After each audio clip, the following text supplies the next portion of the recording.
Welcome back to the Professional Lovers channel.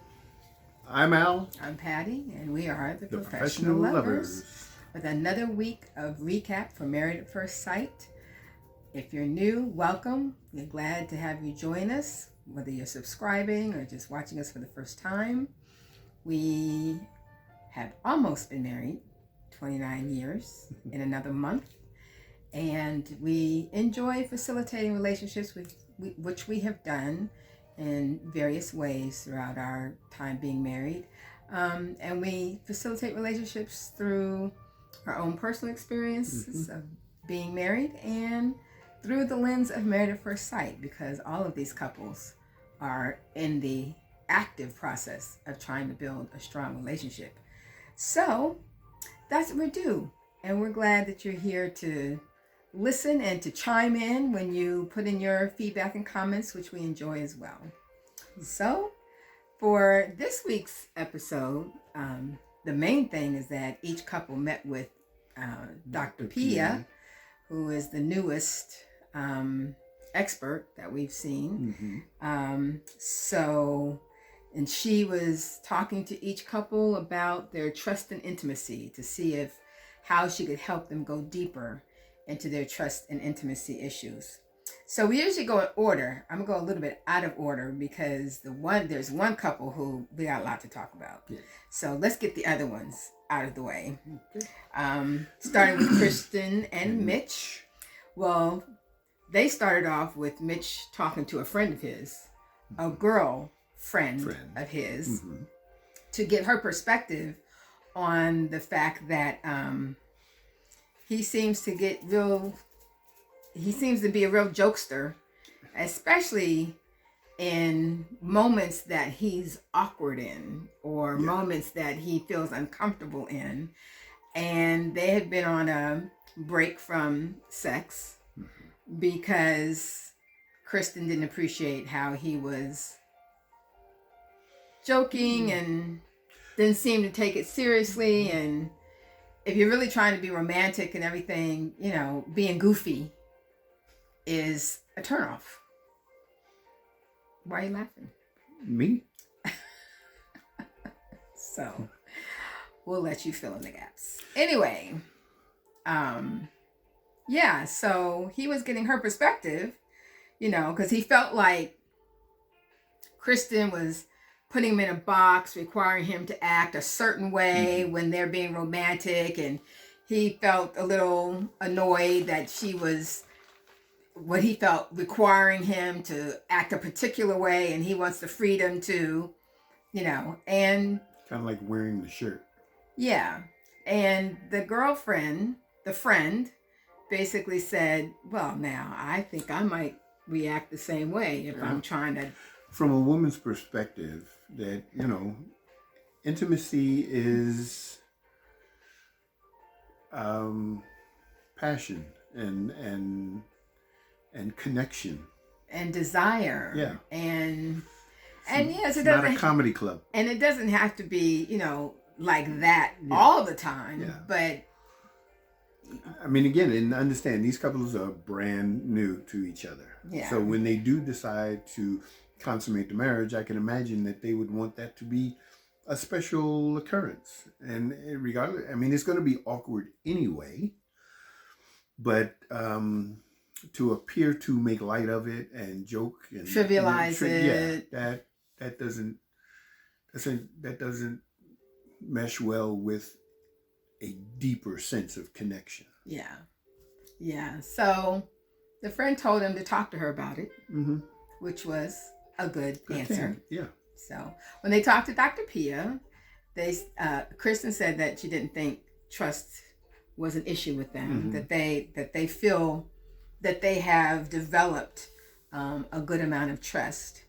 But when Dr. Pia asked him, who were your childhood heroes or heroines?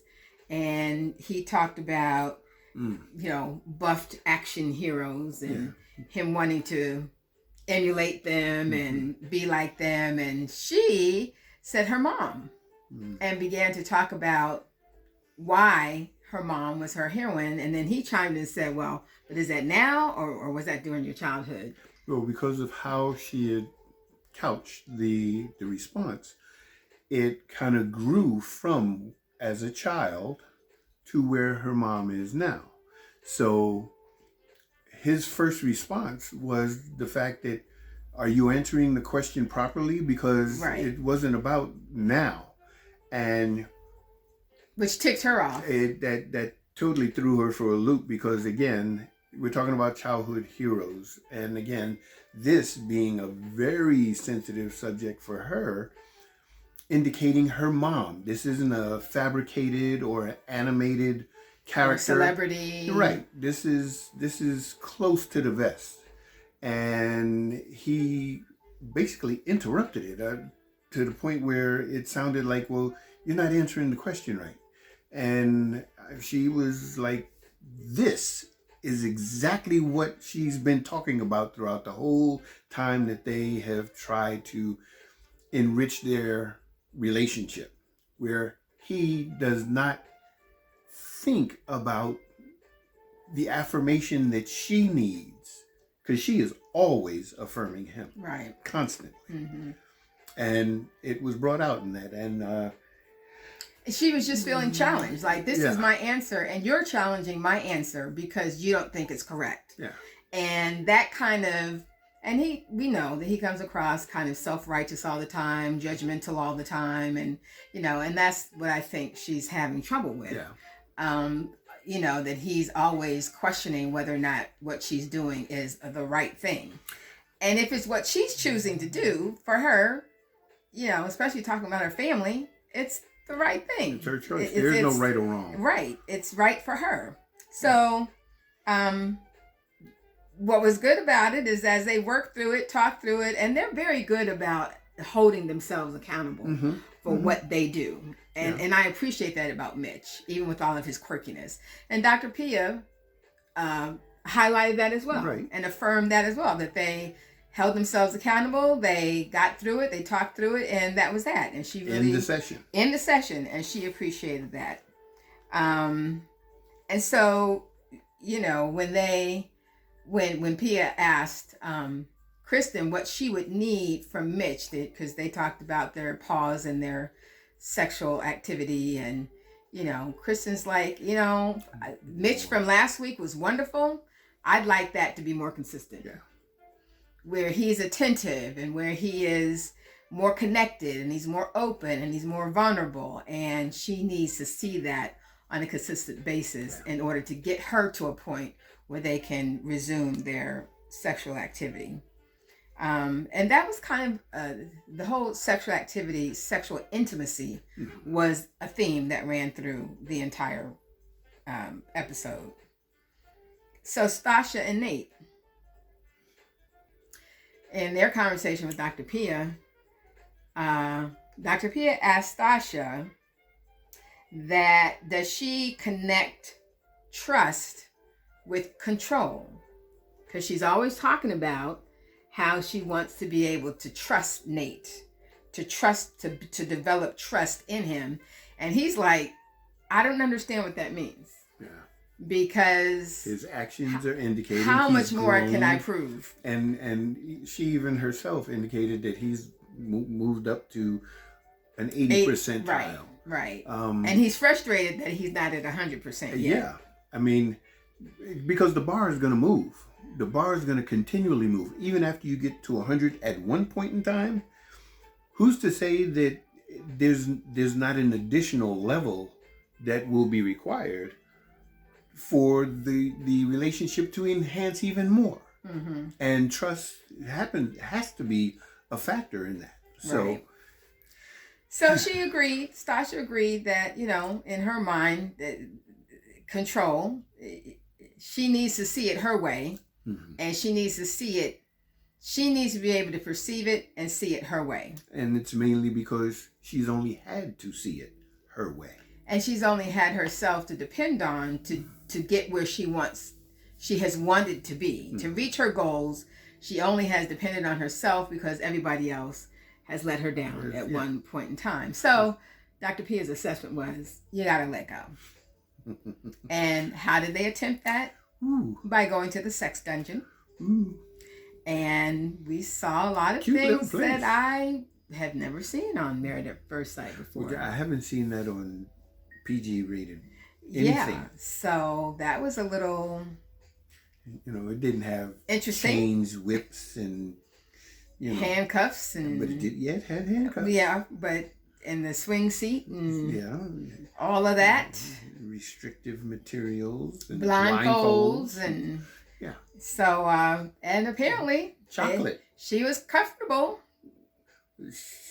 She was... doing all that with the cameramen there. And yeah. And she even said in the after party that they were a little squeamish. Like, do we need to leave? Are we supposed to really be taping all this? They didn't care.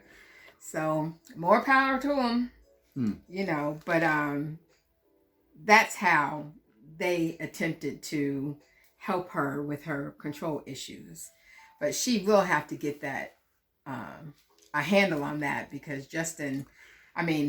Nate is not going to put up with that too much longer. Yeah, it's become a little a weary topic. Lindy and Miguel, and this is where we're going to deviate from the order. Lindy and Miguel seem to have no real trust and intimacy issues, so the experts decided to give them challenge that. Challenge, yes. Yes, by giving them their firstborn, McGindy. Ooh. McGindy made his appearance. And caveat: this is why, gentlemen, often the ladies don't allow you to give the babies names. Yeah. McGindy. McGindy. Yeah. Okay.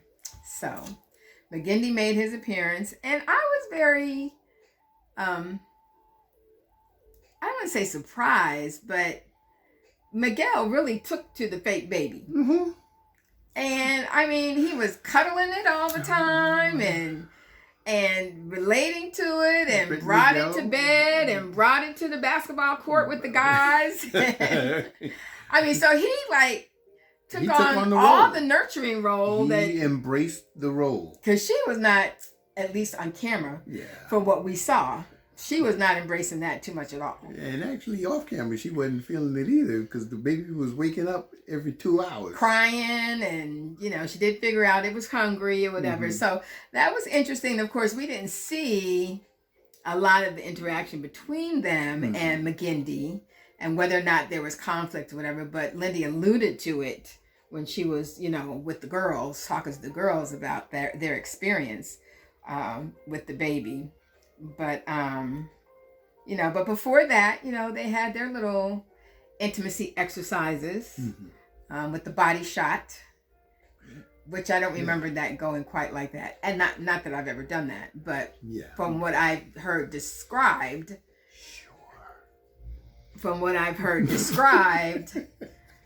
I thought it was something that you're supposed to pour it in the navel or something and drink out of that. Yeah, that's how it's been described. Unless you, anyway. But they got a little. No comment. They got a little. Some exercises that they threw in there to help with their intimacy. Morgan and Ben still on the outs. Yeah. Interesting when Dr. Pia was talking to them, though, that Ben said he didn't talk to Morgan because, and he has said this before, because he's scared of her. Okay, yeah.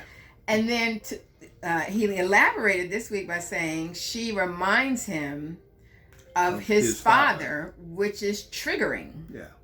Always reprimanding and, harsh tone. Yeah. What she says. How she says it. And he wants to apologize and has apologized, but does not know how to deal with her. Yeah, true. He doesn't. Bottom line. Hey, I don't think he knows how to deal with conflict. Or a very or confrontation. Domineering woman like Morgan is. At the same time, Morgan, said, I've been wondering if, I could have created a safer space. Yes. Easy. You could have created a safer space for him to want to share, or to even get him to share, but she has never done that. True. And so they're kind of at an impasse. She wants a heartfelt, emotional apology. And he doesn't know how to do it because he's asking her, well, what does that mean? Yeah. Like, I mean, he's apologizing. Do you want me to like give you a massage? And she's like, no, that's not what I mean. So he really is at a loss. He's almost at a very, he's at an immature level when it comes to understanding conflict in relationships. Yeah, conflict resolution. Yeah, and I don't know. And Nate said it when the guys were together. You know, he asked, would she even accept an apology? Because that was kind of my question too. Mm-hmm. If Nate had come and given the apology that she wanted, was she even in a place to hear that and accept it? I don't think so. Because up until last night's episode, it did not seem like she was in that space. They don't even communicate. They're not in close proximity with one another. They're not in the same space. So, you know, there's no indicators to say that she would have accepted anything other than where she's at right now. Yeah. So we don't know where that's going. They've only got 2 weeks, and frankly, they just need to probably call it a day. Actually, I think it's been called already. They just going through the motions. Yeah. So before we talk about our last couple, you know, the girls got together to share with each other. The guys got together to share with each other. And it's interesting because they're all only hearing one side of the stories. Mm-hmm. And they're supporting, you know, whoever they're hearing it from. Right. And, which is logical. Yeah. And, you know, so that's understandable. And yet it's hard to... I'm not sure how much a person should pass judgment without hearing the whole story. Mm-hmm. So, which brings us to Alexis and Justin. Now, we know that they have communication issues. Styles. Yeah. But I think it goes beyond just the style. Well, yeah. No, I mean, that's what they train themselves to do, the manner in which they do what they do. They've learned that. They're in a learned pattern. Right. So we discovered last night that there's been a kind of a head-banging issue of Alexis wanting to go out with her friends, and Justin feeling like her friends come first. And that he comes second to her friends. Now, throughout all their discussion, she was talking about going out for a couple of hours every weekend. Now, on the after party, she said once a month. Well, she mentioned that she asked him. Right. It was requested to be able to hang out with my friends once a month. Not a problem, but. Yeah. That had not been the situation, evidently, once discussed on camera, because it's been a situation where she's been out every weekend with her friends for however long a period of time. And the fact that, and it's not even the fact that she's with her friends, it's where they go. Yeah. And clubbing. Basically, yeah, when you're in the club, the club is for singles. Now, if you wanted to go to a restaurant or, you know, I mean, and there's other things to do, even with friends, aside from a club. Yeah, the connotation of a club, and this was a sticking point between them. He's like, okay, I did that already. And at the age I am now, I'm not interested in clubbing. Yeah.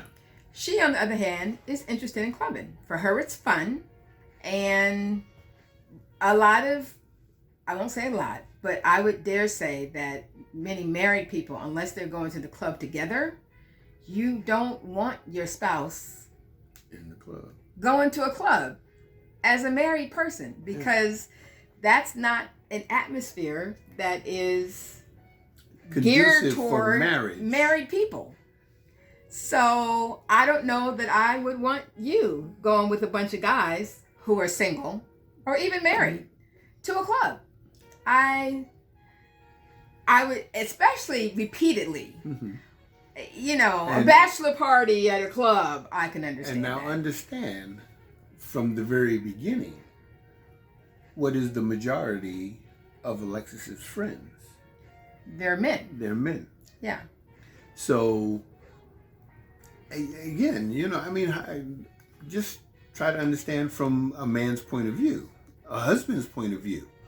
I'm allowing you to go out every weekend with your guy friends to a club. I don't see where marriage is part of that equation pretty much at any time. And granted, he, you know, expressed that sometimes he would just like to stay home and just chill and just watch movies or whatever. And she's not at that point where she finds that fun. Now, as an introvert, I am a homebody. Truly. As an extrovert, he was used to being out and about. Gone. Now, we've rubbed off on each other in that I'm a homebody. No, not quite. He's gotten more comfortable being at home. And I have my moments of wanting to be out and about. So a little bit of each other has rubbed off on each other. Yeah. Right? But we also enjoy spending time together. Exactly.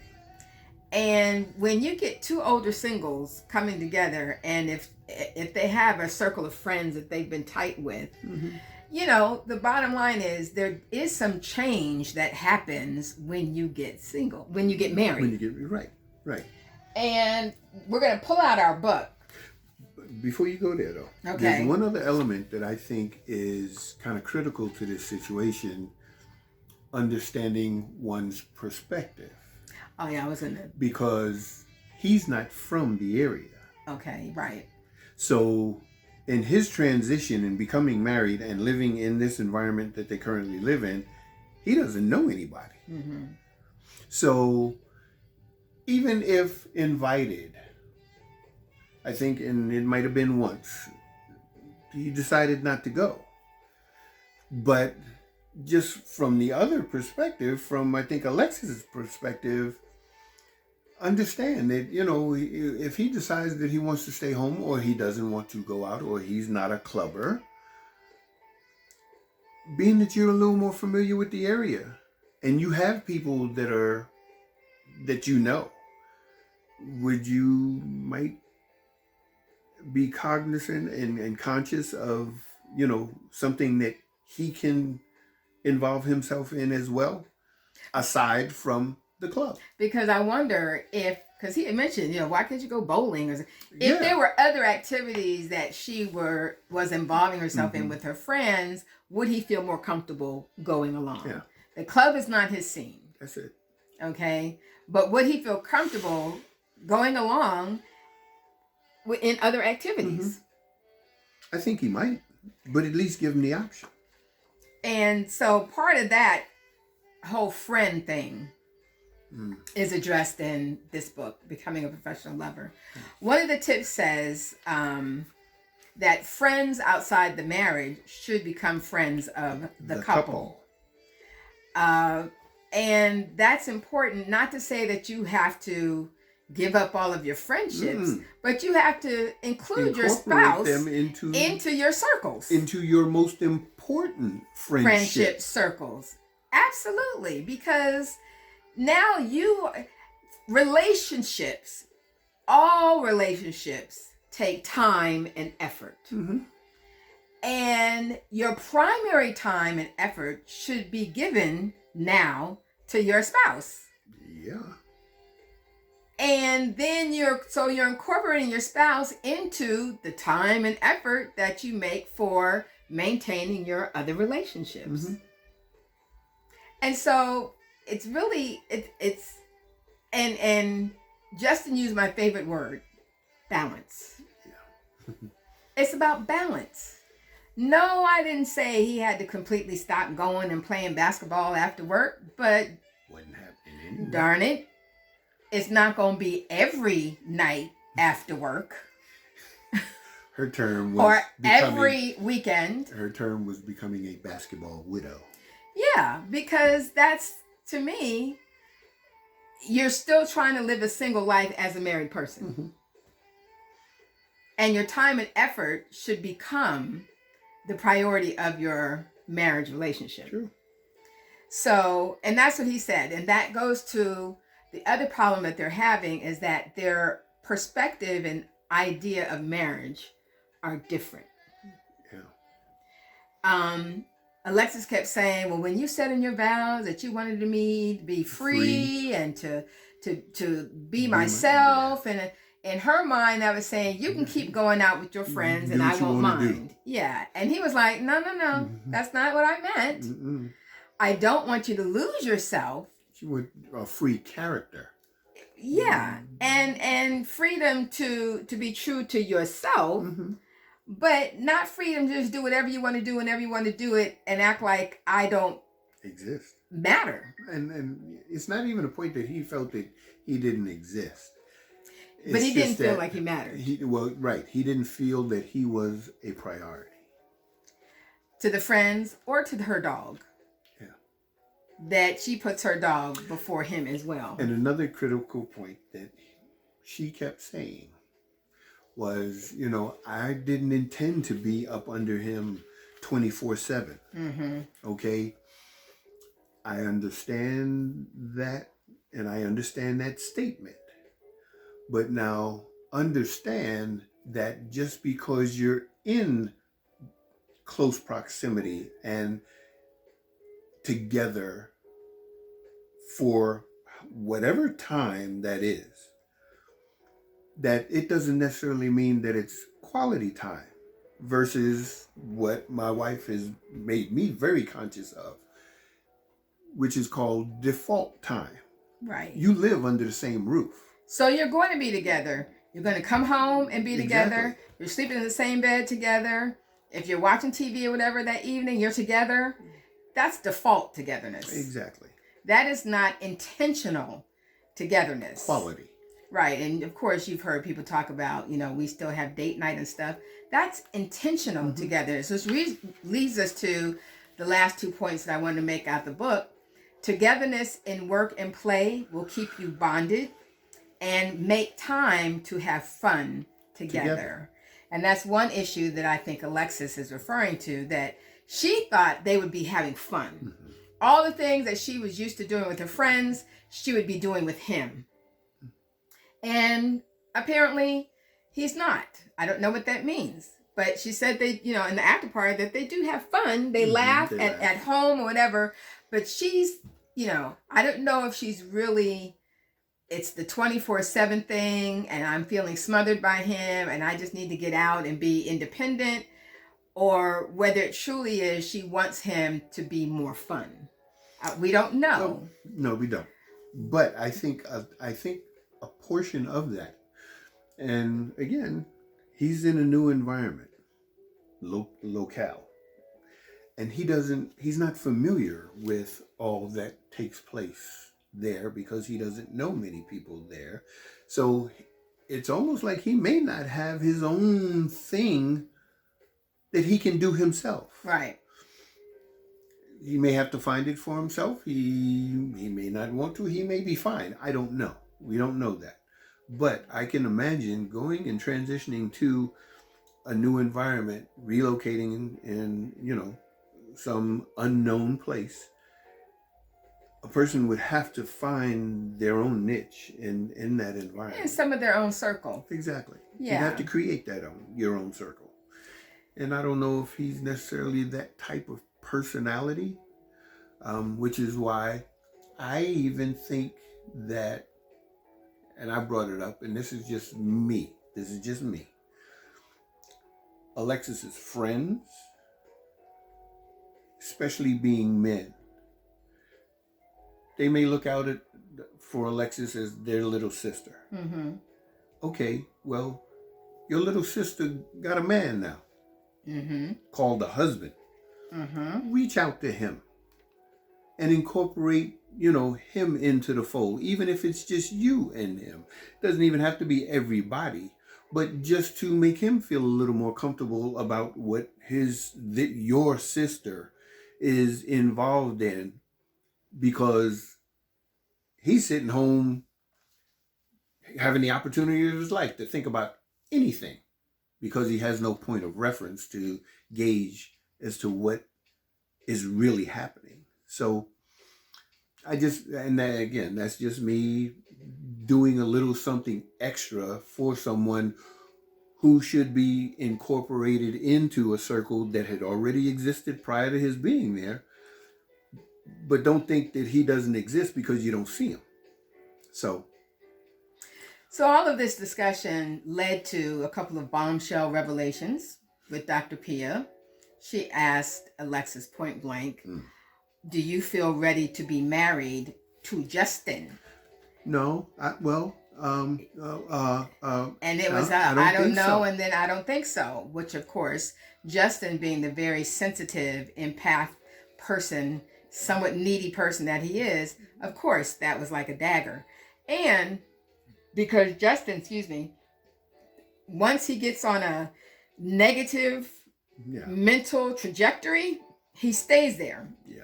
So as far as he's concerned, she said, out. I'm done. You're not who I need or want. And that's what he heard. She doesn't want me.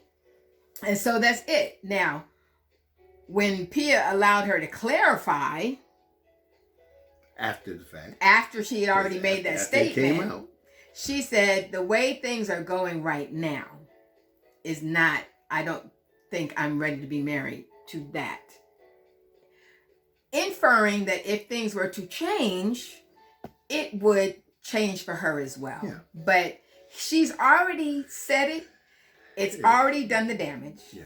And when she tried to create a more intimate setting with the pole dancing and stuff, and they went into the intimacy exercises of blindfolding and saying, to let the other person say their truth.